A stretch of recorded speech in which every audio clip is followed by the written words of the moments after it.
Hello guys, അടിപൊളി ഒരു വാഴത്തോട്ടം നമുക്ക് നോക്കാം കേട്ടോ. പെനാങ്കാണ് സംഭവം. പെനാങ്ക് വാഴ കുലച്ച് കിടക്കുന്നുണ്ടോ? പെനാങ്ക് വാഴ എന്ന് പറഞ്ഞാൽ നിങ്ങൾക്ക് മനസ്സിലാവുമോ? പെനാങ്ക് വാഴ എന്ന് പറഞ്ഞിട്ടുണ്ടെങ്കിൽ റോബസ്റ്റ, അതാണ് സാധനം.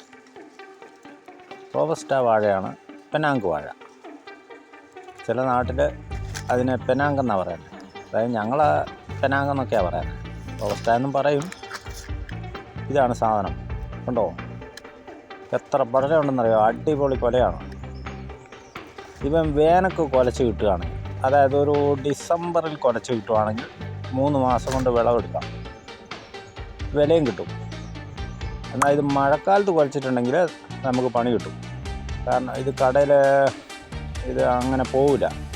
ഇതിൻ്റെ ഒരു സ്വഭാവം വെച്ചാൽ ശരിക്കും പഴുത്തിട്ടുണ്ടെങ്കിൽ ഇതിങ്ങനെ പൊഴിഞ്ഞു വീഴും. ഇത് കണ്ടോ, ഒരു തോട്ടം കണ്ടോ? ഈ റോബസ്റ്റ വാഴ മൊത്തം പിടിപ്പിച്ചിരിക്കുക. അടിപൊളി ഒരു തോട്ടമാണ്. കുലയ്ക്കാനൊന്നും ആയിട്ടില്ല കേട്ടോ. ഇതിൻ്റെ വിത്തൊക്കെ കണ്ടോ, നല്ല കുറ്റിച്ച് കയറി വന്നിരിക്കുക. നേന്ത്രവാഴയുണ്ട് അതിനപ്പുറത്ത്. എന്നാൽ ഇത് തന്നെ ഒരു ഭാഗത്ത് ഇത് തന്നെ പിടിപ്പിച്ചിട്ടുണ്ട്. ഇത് അപ്പുറത്ത് നേന്ത്രവാഴ കാണാം. ഇങ്ങേ വശത്ത് ഈ സാധനമാണ് റോബസ്റ്റ. കണ്ടോ, അടിപൊളി തോട്ടമാണ്. സംഭവം വയലാണ് കേട്ടോ, കല്ലൊന്നുമില്ല. ശരിക്ക് പണിയെടുക്കുന്നുണ്ട്. നേന്ത്രവാഴയ്ക്ക് പണിയെടുക്കുന്ന പോലെ തന്നെ ഇതിനും പണിയെടുത്തിരിക്കുക. വളമൊക്കെ ഇട്ട് കൊത്തി മൂടിയിരിക്കുക. അതുണ്ടോ, നനയ്ക്കാൻ വേണ്ടി ചാലൊക്കെ എടുത്ത് റെഡിയാക്കി ഇട്ടിരിക്കുക. ഇതിൻ്റെ അങ്ങേ വശത്ത് നേന്ത്രവാഴ നിൽക്കുന്നതും കാണാം. റോബസ്റ്റ ഇത് ഒരു തോട്ടം തന്നെയാണ് കേട്ടോ. ഒരു കുറേ ഏറിയാൽ ഇത് തന്നെ പിടിപ്പിച്ചിട്ടുണ്ട്. കണ്ടോ, നിൽക്കുന്നുണ്ടോ? അതിൻ്റെ ചുവട് കണ്ടോ, നല്ല അടിപൊളിയാണ്. നല്ല കുറ്റിച്ചാണ് കയറി വരുന്നത്. ഇത് ഞാൻ പറഞ്ഞ പോലെ ഒരു ഡിസംബർ ജനുവരിയൊക്കെ കുലയ്ക്കുകയാണെങ്കിൽ ഇതിന് വില കിട്ടും. കടയിലൊക്കെ 25 രൂപയ്ക്ക് പച്ചക്കായ എടുക്കും. 25 രൂപ കിട്ടുവാണെങ്കിൽ ഉണ്ടല്ലോ, ഈ സാധനം എത്ര കിലോ വരുമെന്ന് അറിയാം? 50 കിലോയൊക്കെ ഉണ്ടാവും ചില കൊലകൾ. അതുപോലെ അടിപൊളി കൊലയാണ്. മഴക്കാലത്ത് കുലയ്ക്കാതുള്ള കൃഷിയായിരിക്കണം, എങ്കിൽ രക്ഷ തന്നെയാണ്. ഇതുണ്ടോ, ഇത് നിൽക്കുന്ന മൊത്തം അത് തന്നെയാണ്.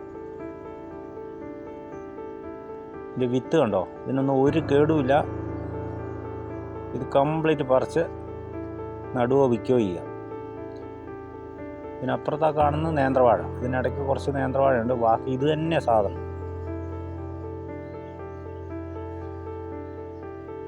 ഈ പെനാങ്ക് വാഴയുടെ അല്ലെങ്കിൽ റോബസ്റ്റ വാഴയുടെ വീഡിയോ ഞാൻ ഇട്ടിട്ടുണ്ട് ഇതിനു മുമ്പ്.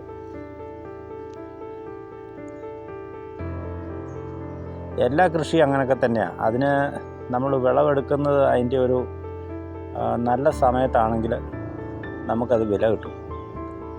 എപ്പോഴെങ്കിലുമൊക്കെ കൃഷി ചെയ്തിട്ട് വലിയ കാര്യമൊന്നുമില്ല. മഴക്കാലത്ത് കുലച്ചിട്ട് വല്ല കാര്യമുണ്ടോ? മഴക്കാലത്ത് നേന്ത്രവാഴയ്ക്ക് വിലയുണ്ടാവും. എന്നാൽ മറ്റുള്ള വാഴകളൊക്കെ കൃഷി ചെയ്യുന്നത് വേനൽക്കാലം കണക്കൂട്ടി ചെയ്യുന്നതായിരിക്കും നല്ലത്. കേട്ടോ, ശരിക്കും ലൈനടുത്താണ് പിടിപ്പിച്ചിരിക്കുന്നത്.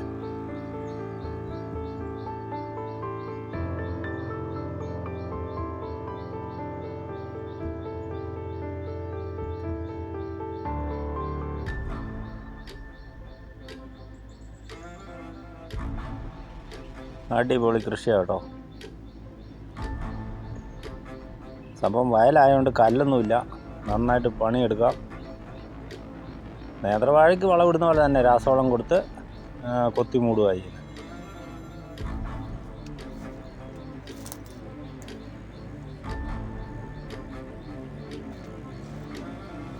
ഇതിനാകുമ്പം പ്രത്യേകിച്ച് നാട്ടയൊന്നും വേണ്ട.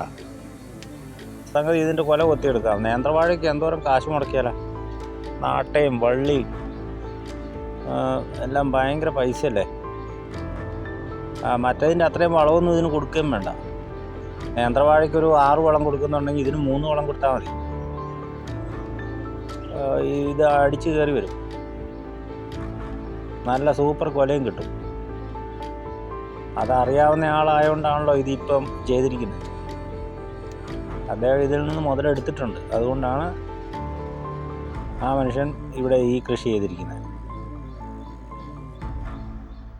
കർഷകർ ഏതെല്ലാം തരം കൃഷികളാണ് ഇറക്കുന്നത്. മെച്ചപ്പെടാൻ വേണ്ടിയിട്ട് കൃഷികൾ മാറി മാറി നോക്കും. വാഴയൊക്കെ തന്നെയാണേലും പല പല വാഴകൾ. ഞാലിപ്പൂവൻ വാഴ തന്നെ ആളുകൾ ഇങ്ങനെ തോട്ടമായിട്ട് പിടിപ്പിക്കുന്നുണ്ട്. വളമിട്ട് മറ്റ് രാസവളം ഒക്കെ കൊടുത്ത് നേന്ത്രവാഴ ചെയ്യുന്ന പോലെ തന്നെ ഈ ഞാലിപ്പൂവൻ വാഴയും ചെയ്യുന്നുണ്ട്. അതിൻ്റെ വിത്തും അങ്ങനെ തന്നെ ഇങ്ങനെ വണ്ടിക്കാർ കൊണ്ട് ഇറക്കുന്ന കാണാം കടയിൽ കൂടെയൊക്കെ. അത് വാങ്ങിച്ചുകൊണ്ട് പോയിട്ട് നിരപ്പ് ഇങ്ങനെ വെച്ചിട്ട് രാസവളം കൊടുത്ത് അതും കുലപ്പിക്കുന്നുണ്ട്. കൊലയും കിട്ടുന്നുണ്ട്. ഇതുണ്ടോ, ഇതിൽ കാട്ടുമൃഗങ്ങൾ കടന്നു പോയിട്ടുണ്ട്. അതിൻ്റെ ആ കുളമ്പ് പാടാണ് ഇപ്പോൾ കണ്ടത്. ഇതുണ്ടോ, നിൽക്കുന്നുണ്ടോ വാഴകൾ. അടിപൊളി തോട്ടമാണ് കേട്ടോ. കണ്ടോ, ഇത് മൊത്തം അത് തന്നെയാണ് സാധനം. റോബസ്റ്റ വാഴ തന്നെയാണ്. നല്ല പഞ്ചസാര പോലത്തെ മണ്ണാണ്. പിന്നെ എന്താ, ഒന്നും പേടിക്കണ്ട, കല്ലൊന്നും തട്ടുകയില്ല. വേഗം വേഗം പണിയെടുത്ത് നീങ്ങും. കൃത്യമായിട്ട് വളവും വെള്ളവും കൊടുക്കുകയാണെങ്കിൽ അടിപൊളി കൊല കിട്ടും. ഇതിനധികം പൊക്കമൊന്നുമില്ല, ഉണ്ടല്ലേ. ഇത് കഷ്ടി ഒരാൾ പൊക്കം വെക്കുകയുള്ളൂ. അന്നേരം ഇത് കുലച്ച് റെഡിയായി നിൽക്കും. നല്ല തടിച്ച വാഴയായിരിക്കും. അതിൻ്റെ കൊല ആദ്യം നമ്മൾ കണ്ടില്ലേ 2 എണ്ണം, അതേ മോഡൽ ഈ സാധനം മൊത്തം കുലയ്ക്കും. റോബസ്റ്റ വാഴ. ഇതിനിടയിൽ കൂടെ കാപ്പിത്തൈ നട്ടിട്ടുണ്ട്. അതിൻ്റെ വിത്തൊക്കെ കണ്ടോ എന്നാ കരുത്തിലാണ് കയറി വരുന്നതെന്ന് അറിയാം. ഒറ്റ എണ്ണത്തിന് ഒരു കേടുമില്ല. അടിപൊളി വിത്ത്.